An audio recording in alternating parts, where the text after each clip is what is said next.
Tcp Scan, also known as Tcp Connect Scan, is the default TCP scan type when Syn Scan is not an option. Well, when is the Syn Scan not an option? Do you remember the trip of data packet on a DNS query? In that lecture, I said that Layer 3 and Layer 4 packets are managed by the operating system of your device. That means user does not interfere with the TCP three-way handshake. The whole process is managed by the operating system itself. In a Syn Scan, we interrupt the three-way handshake and don't send a last ACK packet to complete the handshake. You have to be a privileged user to be able to interrupt the handshake. If you're not a privileged user, you cannot interrupt three-way handshake and cannot perform a Syn Scan as well. So instead of writing raw packets as most other scan types do, which needs admin privilege, Nmap asks the underlying operating system to establish a connection with a target machine and port by issuing the native connect system call. So you don't need to be a privileged user to perform TCP Connect scans. When Syn Scan is available, it is usually a better choice. Nmap has less control over the high-level connect call than with raw packets, making it less efficient. The system call completes connections to open target ports rather than performing the half-open reset that Syn Scan does. Not only does this take longer and require more packets to obtain the same information, but target machines are more likely to log the connection, not too stealthy. The steps of TCP Connect Scan is exactly the same as TCP three-way handshake. You send a SYN packet to open a real connection and then wait for a response. A SYN ACK response indicates the port is listening or open, while a RIST reset is indicative of a non-listener. If no response is received after several retransmissions or an ICMP unreachable error is received, the port is marked as filtered. If you receive a SYN ACK from the target system, you send an ACK packet to complete the three-way handshake. Since we have nothing to say at the moment, we send RIST to end the conversation. Let's see what happens under the hood when we perform a TCP scan, and then compare the Syn Scan with the TCP scan. Let's perform an Nmap TCP scan in our virtual network first. Go to Kali and open a terminal screen. I want to scan my Metasploitable system. So let's check if the host is up first. I know the IP address of my Metasploitable VM, so type ping 172.16.99.206 and hit enter. Okay, we received response packets. The system is up. Let's create the TCP scan command. Nmap is the command itself. S uppercase T is TCP scan.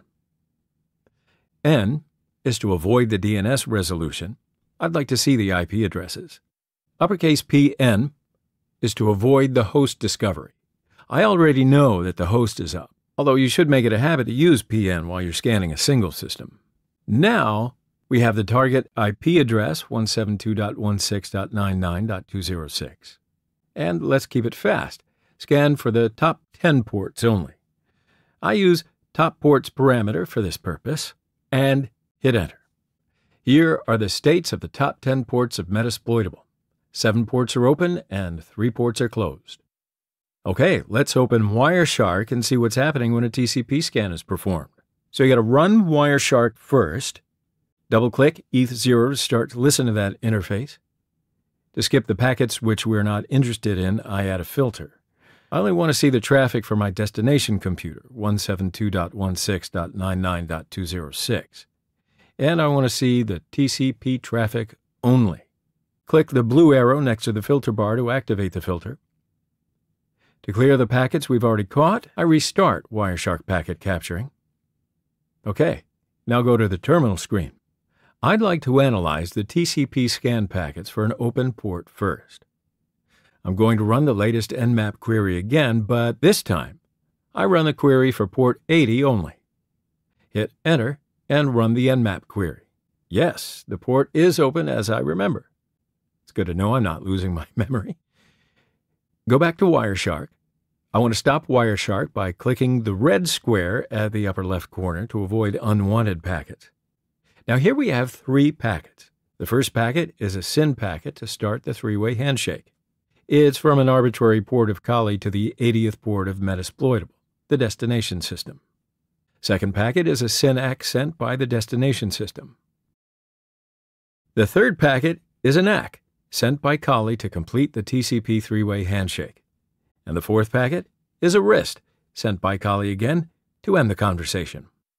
Now this time, I want to scan a closed port, for example, port 81. Before running the query, I restart the Wireshark packet capturing to clean its screen by clicking the blue button in the upper left corner. In the terminal screen, I hit Enter to run the query. As you see, port 81 is closed. Now let's look at the Wireshark interface to see what happened when we scan a closed port.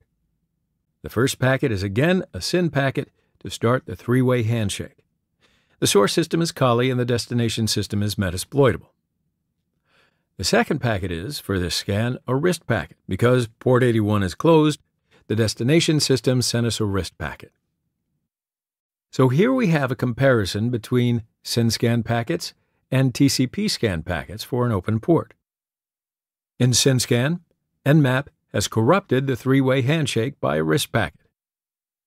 In TCP Scan, on the other hand, the three-way handshake is completed and the communication is established. So let's see the differences between the Syn Scan and the TCP Scan in a table that we've only really talked about up to now. Three-way handshake is not completed in Syn Scan while it's completed in TCP Scan. A RIST packet is sent when a SYN is received in Syn Scan, while an ACK packet is sent in TCP Scan. Target machines are more likely to log the connection when the connection is established in TCP Scan. No log for Syn Scans because three-way handshake is not established.